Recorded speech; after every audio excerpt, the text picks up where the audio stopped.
자, 이번에 이제 정책 집행 파트 199페이지. 자, 정책의 주요 과정을 이렇게 얘기했죠.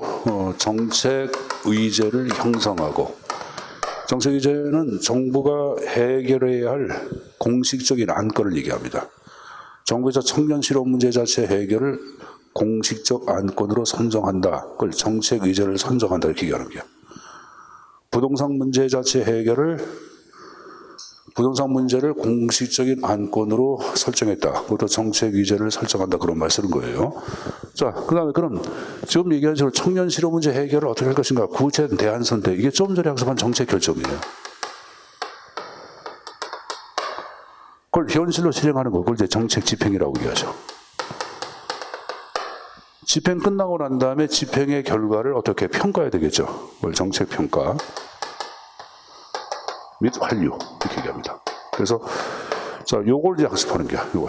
자, 여기까지 학습을 했으니까 자, 정책 집행 파트 보자. 일단 첫째 포인트를 보시면은 한 B급 정도로 나오고 있는 부분이 있습니다. 그래서 첫째 포인트에 2번에 고전적 집행과 현대 집행의 비교 B급이죠. 3번에 나카무라 스무로드라고는 정책학자가 있는데 이들이 파악한 정책 집행의 유형이 있습니다. 이것도 B급이, 두 개가 B급이라고 보시면 되겠죠. 자, 그럼 정책 집행이 무엇인가? 개념부터 좀 보자. 자, 이번에 정책 집행이란 결정된 정책을 현실로 실행하는 과정을 정책 집행이다라고 언급을 하죠. 현실로 실행하는 과정, 그걸 정책 집행이다라고 언급을 하죠, 여러분들. 옆에 뭐 권위 있는 정책 지시를 실체로 옮긴다. 이럴 필요는 없습니다. 다 같은 말들 아니야. 그 우리가 방금 정책 집행에 관한 연구는 거기 세 번째 줄 1973년도 프레시맨과 윌다우스키가 집행론이라고 하는 저서를 출간합니다. 그래서 여기서부터 정책 집행 연구 자체가 본격적으로 이루어집니다. 자, 그럼 한 장을 넘겨보세요. 자, 200페이지 보세요, 여러분들. 쌍가로 2번에 그럼 현대 정책 집행의 특징이 있겠죠. 그 어떤 특징이 있는지 그 내용을 보겠는데 첫 번째 나온 게 많은 사람과 조직이 관련된 복합적 성격이란 말 나오죠. 정책이 집행될 경우에도 여러 관련 집단들의 이해관계가 복합적으로 어우러져서 정책 집행에 반영이 될까. 자, 예를 들어서 얘기해보자. 우리가 이런 것도 있잖아요, 여러분들. 최저임금 문제 같은 경우 최저임금 얼마 한다. 그걸 여러분들 집행 도중에서 여러분들 자영업자라든가 아니면 여러분들 아니면 기업을 이끌는 기업인들, 노동자들 이런 사람들의 이해관계가 서로 대립이 돼야 돼. 대립이 되고 여러분들 충돌되면서 그들의 의견 자체가 집행 과정에서도 반영이 돼야 돼. 반영되겠죠, 여러분들. 이게 바로 복합적 성격이에요. 그걸 정치적 성격이라고도 언급을 하죠. 같은 말이죠, 여러분들. 재난지원금 자체를 현재 시행하는데 재난지원금에 대해서 사각지대에 있는 자영업자들, 간이 세금 섞는 사람들 같은 경우에 고려가 안 됐다. 그들 자체가 또 여의도 가서 막 얘기하네. 하죠. 그래서 그들 입장을 고려해서 5차 지원금부터 어떻게 하겠다. 정부에서 또 다 대안을 제시를 했잖아. 그러니까 또 어떡하냐. 자영업자들 입장에서는 안 된다. 지금 현재 집행될 4차 지원금에도 반영해달라. 그것도 요구를 하고 있잖아요, 여러분들. 그러니까 정책이 집행되는 과정에서도 여러 관련 집단들의 이해관계가 복합적으로 어우러져서 정책 집행에 반영된다. 이게 바로 복합적 성격이에요.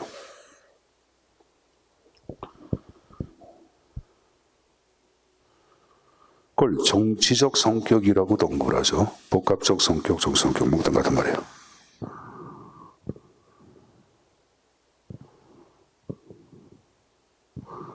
그럼 여러분들 결정된 정책이 집행되는 과정에서도 밖에 안 바뀌어. 바뀔 수가 있는 게야. 4차 지원금 자체가 집행되는 과정에서 아까 간이 여러분들 세금 소만을 쓰고 있는 자영업자들 자체에 대한 지원도 해야 되겠다 해가지고 4차 지원금에서 수정해서 반영을 해야 하네. 하죠, 여러분들. 그래서 그 현실에 맞게끔 바뀌는 현상, 그걸 상호 적응성이라고 얘기하는 거예요. 자, 그럼 여러분 정책이 집행돼서 평가돼서 새로운 법률 제정을 비롯한 지침 개발에 반영되겠고 다시 자원 배분 집행되겠고 다시 평가 이게 이제 순환적 과정 계속 순환된다고 봐. 그런 게 순환적 과정이란 말 쓰죠, 여러분들. 자, 그럼 지금 얘기한 거 맨 앞에 여러분들 복합적 성격 있죠.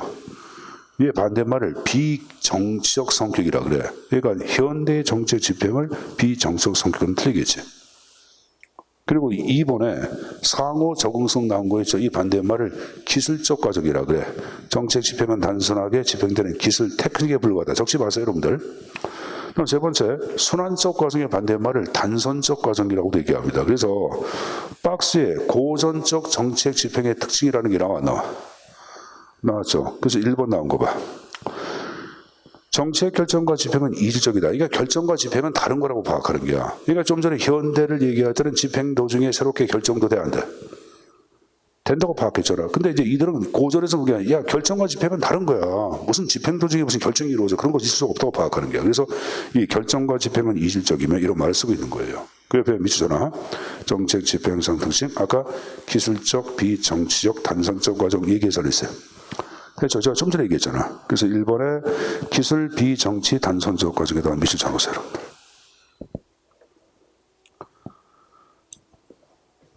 자, 그 다음 이제 고전에서는 정책 결정이 집행보다 항상 먼저 이루어진다고 파악해. 그래서 거기 결정이 집행보다 먼저 이루어진다 그런 말 나왔나? 이게 무슨 말인지 이해합니까? 그러니까 결정 중에 새롭게 집행되는 거 있다 없다? 없다 그 말이에요, 여러분들. 알았습니까? 집행 도중에 새롭게 결정되는 거 없다고 파악하는 게 고전은. 현대는 집행 도중에 새롭게 결정이 돼야 안 돼. 되지? 근데 고전은 그게 아니야. 그래서 항상 결정이 집행보다 먼저 이루어진다. 그러니까 결정되고 난 다음에 그 다음에 집행으로 가는 거지. 집행되면서 결정이 이루어지는 거 아니라고 파악하는 거야. 그래서 옆에 나온 게 단일 방향. 결정에서 집행으로 가는 단일 방향적 성격 이런 말을 쓰고 있는 거예요. 영성번에 결정자와 집행자는 엄격히 분리되며 정책 집행은 결정된 정책을 충실히 집행한다 안 한다? 한다고 보고 있는 거 고전입니다. 그래서 이 고전적 정책 집행의 특징을 현대적 정책 집행의 특징에 집어넣고 고르는 문제가 굉장히 많이 등장을 해. 그러니까 이건 자꾸만 읽고 이해돼야 돼. 암기할성은 아니지만 단어들을 자꾸만 여러분 이해해 두셔야 합니다. 자, 그리고 이제 다른 거 보지 마시고 한 장을 넘겨보세요. 202페이지. 다른 거 보지 마시고 202페이지 하단에 또 도표가 나와. 고전과 현대 집행무형 비교한 게 나오잖아. 별표 2개 해주세요. 자, 이게 굉장히 중요합니다. 자, 그러면 전반적으로 고전과 현대 집행을 포괄적으로 비교해 볼 때 성격을 적적으로 오고 있는 거예요. 자, 일단은 고전적 집행의 권한 나온 거 봐. 자, 고전에서는 권한이 결정자의 권한이 절대적이다라고 파악합니다. 누구의 권한이? 결정자의 권한이 절대적이다라고 파악해.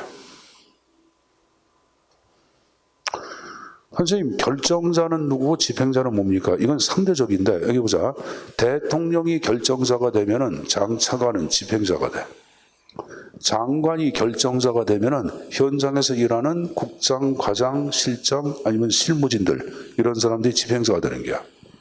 입법부가 결정자가 되면 행정부는 집행자가 되는 거고. 이건 상대적이야. 근데 여기서 여러분 이해하기 쉽게 장관이 결정자고 현장에서 일하는 실무진들, 실장, 국장, 과장 이런 사람들을 우리 집행자라고 보고입니다. 여기서 이해하기 쉽게. 그래서 이제 고전에서는 여러분들 결정자의 권한이 절대적이다라고 파악해. 근데 현대는 거꾸로야. 현대는 뭐냐? 야, 결정된 정책은 단순한 언어에 불과해. 현실적으로 집행자가 막강한 힘을 행사해. 힘을 갖고. 이게 현대예요. 자, 여러분 여기 보자. 늘 TV에 보면은 가끔 내가 정권이 바뀌고 내가 개편하면서 장관 임명하는 경우가 있어. 있잖아. 대통령 임명하잖아. 그러면 장관이 여러분들 경우에 따라 2개월, 3개월 만에 경질되는 경우도 있어. 있어요. 이때의 장관은 내가 보건복지부 장관이야. 보건복지부가 하는 걸 제대로 알까 모를까? 잘 모르는 사람이 장관하는 경우도 굉장히 많아요. 그럼 보건복지부에서 잔뼈가 굵은 실무진들, 실장, 국장이 실질적으로 엄청난 많은 경험과 노하우와 지식을 가져간 거죠. 갖고 있지. 그러면 그들이 실질적으로 영향력을 행사하고 힘을 행사하는 경우가 많다 적다? 많겠죠. 그걸 얘기하는 거예요. 그 현대에서는 여러분들 지금 이건 집행자의 권한이 절대적이다라고 파악하는 거야. 자, 고전의 이념은 합법성이야. 법에 따라 그대로 집행된다. 합법성. 현대는 대응성이야. 현실에 맞게끔 대응하면서 정책 집행이 이루어진다. 그걸 대응성이라고 얘기하죠.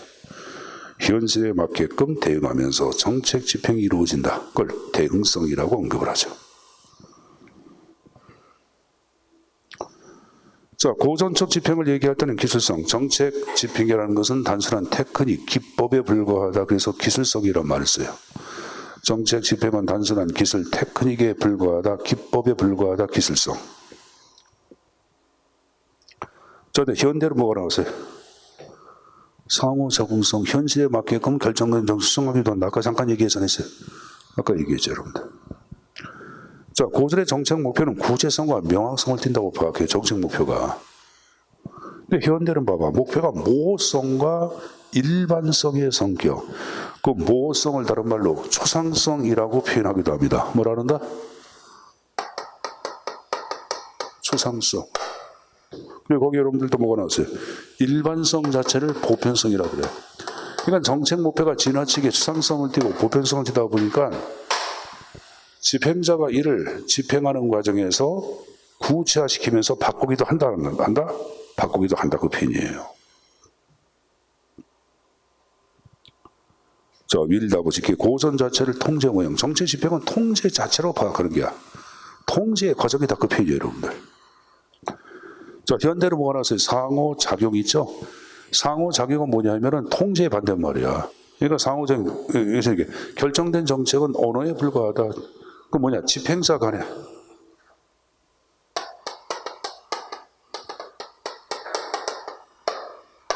상호작용하면서 결정된 정책을 아무 때나 바꾼다고 파악하는 거예요. 집행자 간에 상호작용하면서 결정된 정책을 아무 때나 바꾼다. 이게 상호작용 모형이에요.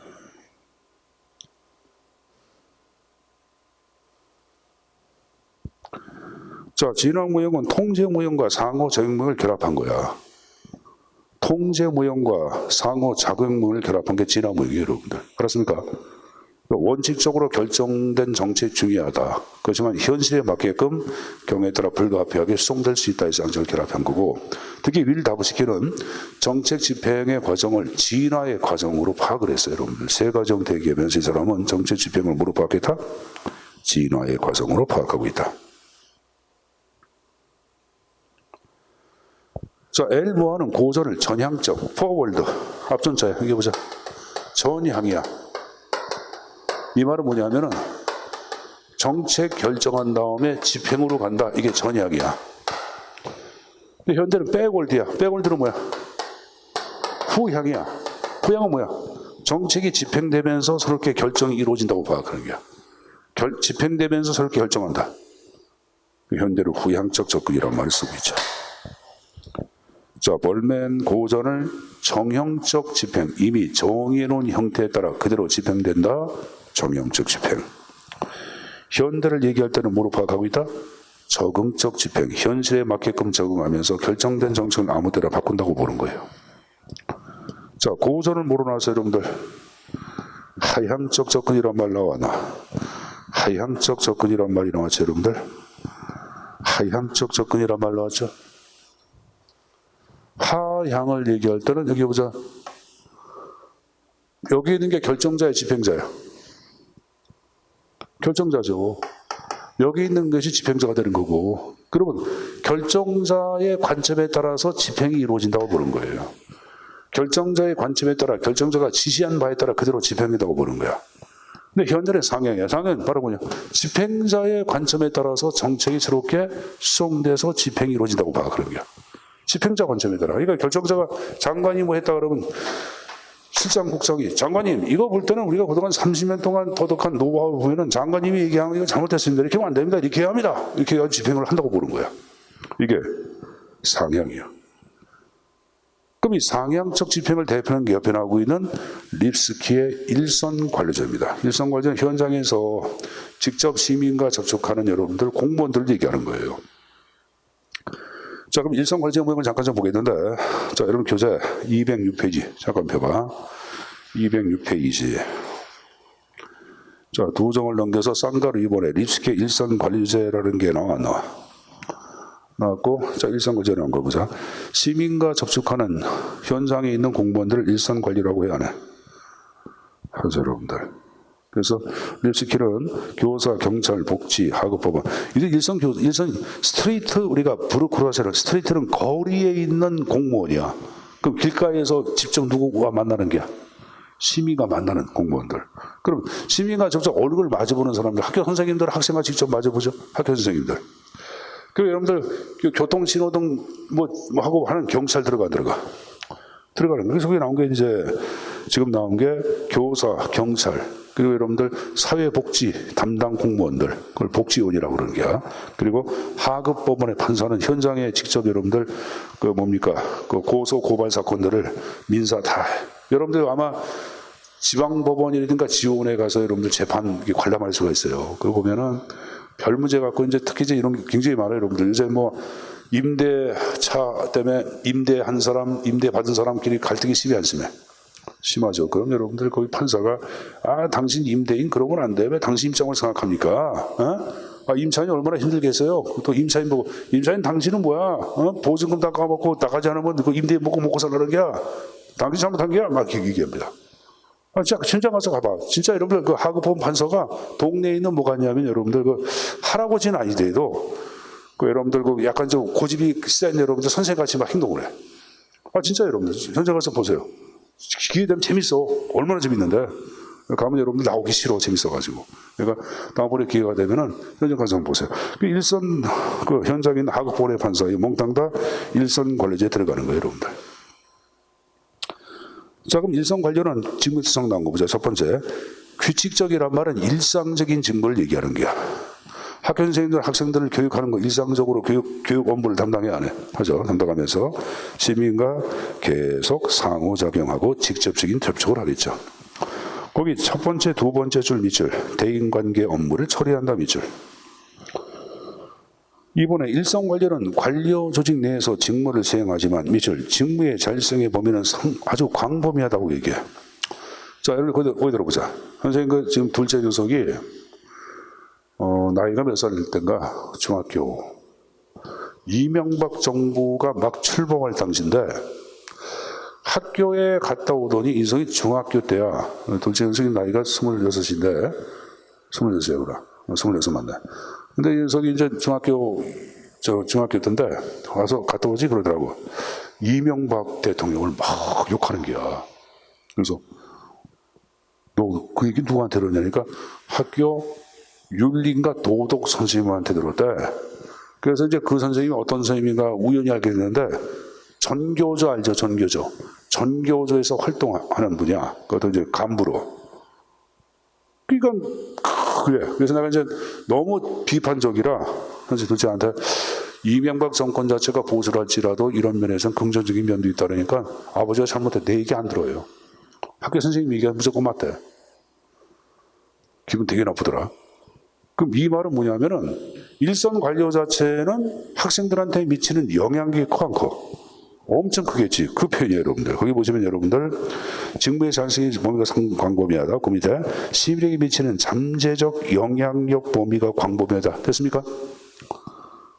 교과목을 강의할 때 자신의 철학에 따라서 강의하는 거니까 자율성의 범위 광범위한 거고 학생에 대해서 지금 얘기한 엄청난 영향력을 행사했잖아. 근데 여러분들 자원은 충분치 않다고 파악해. 불충분하다. 자원은 불충분하다. 그러니까 여기 보자. 일선학교 교사 같은 경우에는 여러분들 교과목을 연구할 시간적인 여유가 없대. 잡무가 많아가지고 뭐 교육청에도 모두 보고해야 되겠고 뭐하고 너무 많대 여러분들. 그러니까 연구할 시간이 없다 보니까 작년도 수업 노트하고 올해 수업 노트가 같아. 그 어떠냐? 10년 전 노트하고 지금 노트가 똑같아져. 그 학생들 입장에서는 그 일선 현장에서 일하는 학교 선생님들에 대해서 여러분들 불만을 가지 안 가죠? 그렇지. 아니 학원에서 가는 선생님은 굉장히 열심히 하고 뭐 그러는데 학교 선생님은 똑같은 강의하니까 선생님들 능력 없고 막 욕해하네. 욕하잖아요, 여러분들. 그래서 거기 보시면은 다섯 번째, 그들의 권위에 대한 도전과 위협을 받고 있다. 그런 말이 나오죠. 그 다음에 여러분들 여섯 번째, 일선 관료에 대해서는 여러분 여기 보자. 선생님 보자. 학부모들이 갖고 있는 기대는 서로 대립된 기대가 많아. 그러니까 어떤 학부모들은 뭐냐면은 대학을 잘 보내자고 이렇게 얘기하는 사람이 있는가 하면 어떤 학부모들은 참교육 담당하는 부모님들은 계약보다는 인간되게끔 교육해 주십시오 하고 요구하는 경우도 있어 없어? 있죠. 그럼 내가 이제 선생이야. 근데 나는 여러분들 강의는 잘하는데 인성교육을 잘 못해. 그럼 내 스스로 나는 나 스스로 자유한다고. 뭐 학생들, 교사의 의무는 학생들을 대학에 잘 보내는 게 교사의 의무야. 내가 인성교육 좀 안 하면 어때? 대학만 잘 보내면 되지. 이런 식으로 자유한다고. 거꾸로 나는 강의 잘 못해. 근데 인성교육은 잘해. 그러면 이 선생님 대학 보내는 게 기계야? 애들을 올바르게 키우고 된 사람 만드는 게 중요하지. 그럼 자신들을 어떻게? 스스로 자유하겠죠. 자, 그게 바로 6번 나온 거 보자. 모호하고 대립된 기대가 존재한다. 일선 관리의 업무 수행 중에는 비현실적이거나 상호 갈등을 발생한다. 이에 정하게 스스로 자위하거나 고객이나 사회 집단의 정가, 학생들이 대학 못 가고 뭐 어쩌고저쩌고 그것은 부모들이 잘못해서 그런 게야. 애들이 삐뚤어진 인성 가진 거 부모들이 갖고 있는 잘못된 뭐냐 이런 식으로 사회나 고객의 책임을 전가한다고 보는 거예요, 여러분들. 알았습니까? 선생님 보세요. 아까 일상학기 교사는 10년 전에 강의 노트하고 지금 노트가 똑같다 그랬지. 그걸 업무를 정형화시킨다, 단순화시킨다고 얘기해. 그럼 업무를 정형화, 단순화시키다 보니까 학생들, 우리 여러분들, 교사들에 대해서 여러분들 뭡니까? 불만을 많이 가져 안 가죠? 갔죠, 여러분들. 그래서 거기에 어디 나오냐면은 맨 밑에 그래서 해가 두 번째 나온 게 적응 메커니즘 단순화 정형화란 말이 나오죠. 단순화 정형화. 그럼 여러분들 여기 선생님 보자. 10년 전에 강의 노트하고 지금 노트가 똑같다는 얘기는 바로 뭘까요, 여러분들? 시민 요구에 민감한 반응을 한 개야, 못 한 개야? 자, 여러분들 보자. 선생님들 같은 경우에는 여러분들 연구를 좀 많이 해가지고 교사의 권위도 스스로 만들어가고 부모 입장에서는 부모가 학교를 믿어 못 믿어? 못 믿으니까 공교육 교육 자체가 실종된 거 아니야. 그러니까 학교만 교육 공부를 받고선 대학을 못 간다고 생각하는 거 아니야. 그러니까 사교육비가 많이 들어가. 아마 여러분들 지금 고등학교 다니면서 학원들 대부분 다녔을 거야. 그래 안 그래요? 왜? 학교 교육을 신뢰를 못해. 신뢰를 못하니까 학원 가는 거예요. 근데 이 학교 선생님들은 뭐 하냐면 현실에 안주를 해. 순위고 사격을 해가지고 이런 선생 딱 됐다 그러면 그때부터는 뭐냐? 63세까지 신분이 보장이 돼. 그러니까 이제 강의 연구해 안 해? 안 합니다. 그럼 계속 욕 얻어먹는다고. 욕 얻어먹죠. 그러니까 업무를 정형화시키다 보니까 그들의 권위에 도전을 받고 있고. 그러니까 사실 여러분들 좀 일선 현장에서 일하는 사람들의 좀 반성도 있어야 돼, 없어야 돼? 있어야 되겠죠. 그래서 이 립스케 일상관리제는 일선 현장에서 하는 일상관리의 반성을 촉구한 여러분들 내용입니다. 내용을 얘기하고. 거기를 옆에 이제 위에 세 번째 줄. 이는 업무의 단순화 정형화는 시민 요구에 민감 반응을 어렵게 한다. 그런 말 나오죠. 그 2에서 가져가십시오. 자, 다시 원위치. 220페이지. 그래서 여러분들 박스에 고전과 현대 양자 비교한 거 립스케 일성관리제는 현대를 대표하는 상향적 접근 방법의 한 형태라고 말씀드린 거예요, 여러분들. 알았습니까? 이 박스가 바로 그 밑에 나온 내용을 다 포함한 거예요. 그러니까 밑에 나온 걸 별도로 볼 필요가 없어. 여러분들은 그냥 고전과 현대 양자 비교한 박스, 이게 굉장히 중요한 거니까 그 내용 정리해서 가져가시면 됩니다. 자, 그리고 넘겨 정리할 게 바로 뭐냐면은 204페이지. 자, 그리고 또 하나 정리할 게 정책 집행 유형이 나오는데 하단에 나카무라와 스무노도의 정책 집행 유형이라고 나올 거예요. 자, 그럼 이것도 출제 가끔 나오는데 한 장을 넘겨보세요. 206페이지. 자, 두 번째 박스 보시면 이 사람들은 5가지 유형을 제시해 거기 고전적 기술자형부터 관료적 기업가형까지 5가지가 나와서 안 나왔어, 박스에. 나왔죠. 그럼 거기서 앞글자만을 따보자. 고지협재관.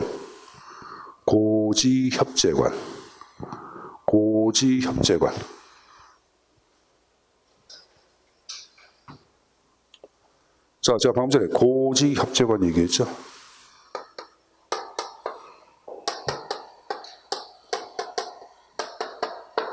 올라갈수록 누구의 권한? 결정자의 권한이 극대화된 거고. 자, 내려갈수록 누구의 권한? 집행자의 권한이 극대화된 걸 얘기합니다. 고지협재관. 올라갈수록 누구의 권한? 결정자의 권한이 극대화되어 있고 내려갈수록 집행자의 권한이 극대화된 걸 얘기해요, 여러분들. 그러니까 거기 이제 고기, 지위, 협상, 제실, 관기 이런 식으로 외워두세요, 여러분들. 자, 그러면 이제 맨 위에 고전적 해주자 형부터 보자. 자, 여기서는 집행자의 권한이 가장 약한 걸 얘기하죠. 그래서 모든 것을 다 결정자가 결정을 해야 하네. 그러니까 정책 목표 다 결정자가 했고, 수단 같은 경우에도 기술적 권한을 제한 남은 모든 권한을 결정자가 몽땅 다 가져. 그럼 여러분들 현재 기술적 권한은 뭡니까? 기술적 권한은 다른 것이 아니라 여기 보자. 결정된 수단을 어떠한 기법으로 집행할 것인가에 대한 권한만을 얘기해요. 예를 들어서 여기 보자. 레포트 제출하라 그러면 레포트 제출할 때 여러분들이 타이핑을 치든 빨간색 볼펜을 쓰든 아니면 여러분들 검정색 볼펜을 쓰든 그거 여러분들이 알아서 할 수 있는 거야. 단순한 기술, 선택에 대해서만 권한 갖고 있는 거야. 그래서 집행자가 가장 미약한 권한, 첫 번째 고전적 기술적 형을 얘기합니다. 자, 두 번째 지시적 이명 자체를 얘기할 때는 자, 결정자가 모든 목표를 설정해. 집행자의 권한이 커져. 수단에 대한 행정적 권한. 행정적 권한을 얘기할 때는 수단의 협상권을 얘기해. 수단에 대한 뭘 갖는다? 협상권. 그러니까 결정자가 집행자들한테 야, 수단 니들이 알아서 협상해서 나한테 얘기해. 그러면 실장 국장이 만나가지고 이렇게 하겠습니다. 수단을 여러분들 만들어가지고 결정자한테 얘기하면 장관이 허락하는 형태에 따라 집행이 이루어지는 것들. 이게 지금 얘기한 두 번째 지시적 이명이에요. 자, 협상형 자체를 얘기할 때는 이제 지시적 이명보다 권한이 커졌죠. 자, 결정자가 목표를, 추상적인 목표를 설정해서, 또 하나 여러분들, 구체적인 목표도 결정자가 설정했는데 집행자가 동의하지 않는 경우가 있어요. 그럼 이럴 땐 여러분들 그 목표에 대해서 결정자, 집행자가 협상을 해야 되나 해야 돼? 해야 되겠죠. 자, 무슨 말인가 보자. 자, 아버지가 있어. 아버지가 결정자야. 자, 아들이 있어. 아들이 누구냐? 집행자야. 그 아버지가 뭐라 그러냐? 수상적인 목표. 너 공무원해. 이렇게 얘기합니다. 근데 공무원 가운데서 구체적인 목표. 일반직 공무원이 있고 여러 가지가 있을 거야. 너 경찰 공무원해. 해가지고 아버지가 이것만 설정했어. 근데 아들은 이 목표는 공무원 되는 건 별 반대 안 하는데 이거에 대해 동의하지 않는 게야. 아버지 경찰 공무원 되기 싫어요. 이렇게 하는 경우도 있어. 저 칼 맞고 싶지 않아. 이렇게 얘기하는 경우도 있어. 그렇죠? 나는 그냥 일반 공무원 되고 싶어 얘기할 수 있겠지. 이럴 때는 누구냐? 아버지하고 아들이 협상해서 구체적 목표 설정하겠지. 그래서 나온 게 협상형. 구체적 목표에 동의하지 않을 경우 양자가 협상한다 그런 말 나왔어 안 나왔어? 나왔죠 여러분들. 자, 그 밑에 재량적 실험과 형 자체를 얘기할 때는 결정자가 추상적인 목표를 설정했어요.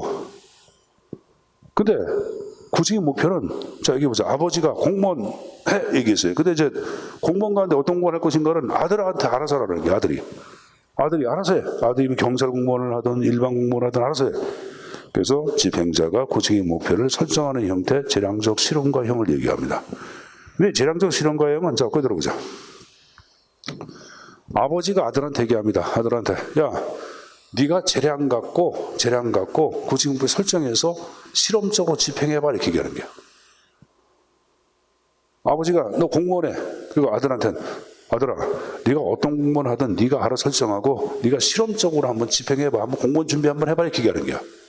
그러면 실험한다는 것을 얘기할 때는 여기 보자. 실패에도 상관이 있다 없다. 실험은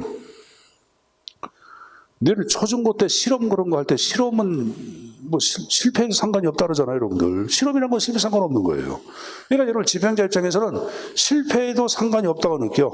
그럼 책임을 느껴 안 느껴?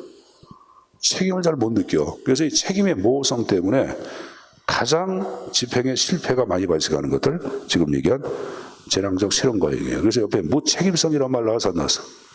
실패 가능성 가장 큰 건 재량적 실험과형. 별표. 됐습니까? 자, 관료적 기업과형은 이제 집행자가 모든 목표를 설정하는 거야. 저거 들어보자. 선생님 보자. 아들이 나 공무원 돼야지. 공무원 가운데서도 경찰 공무원 되다 설정을 했어. 그럼 내가 이제 공무원 되기로 했고 경찰 공무원 되기로 했어. 그럼 여러분들 대기에서는 학원도 다녀야 되겠고 동영상 인강도 돼야 되겠고 책도 사서 봐야 할 거 아니야. 돈이 없잖아. 그럼 아버지한테 가서 얘기해야 하네. 아버지 저 공무원 가운데 경찰 공무원 되기로 했습니다. 근데 학원도 다녀야 되고 해야 되는데 돈 좀 필요한 돈 주십시오 해가지고 아버지를 설득을 해야 되나 해야 돼. 해야지. 이게 지금 얘기한 관리적 기업가형이에요. 그래서 여러분들 집행자가 정책 목표를 다 제시하고 그 밑에 정책수단은 돈, 학원 다니는 거 이런 것들은 아버지하고 협상한다 이런 말 나서 넣었어. 맞죠, 여러분들. 그 5가지 형태. 제가 방금 전에 관료적 기업가형으로 갈수록 누구의 권한이 크다? 집행자의 권한이 크다고 얘기했습니다. 자, 거기 이제 재량적 실현 과정에다 화살표 놓고 환경 불확실 적어라. 재량적 실현 과정에다가 화살표 환경 불확실 플러스 결정자 지식 부족. 환경이 불확실하고 결정자가 지식이 부족해. 일단 여러분들 집행자한테 광범위한 재량권을 주는데 바로보다 구체적 목표 설정까지 준다 그 말이에요, 여러분들. 자, 5가지 형태는 꼭 정리해서 가져갈 필요가 있습니다. 자, 그거 봤으면 이제 다른 거 보지 마시고 좀 넘어가서 209페이지.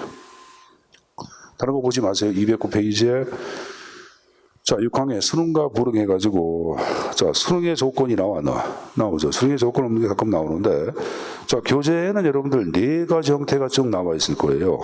개인의 이익 보장, 두 번째 설득, 강제. 요 3가지를 수능의 3대 조건이라 그래.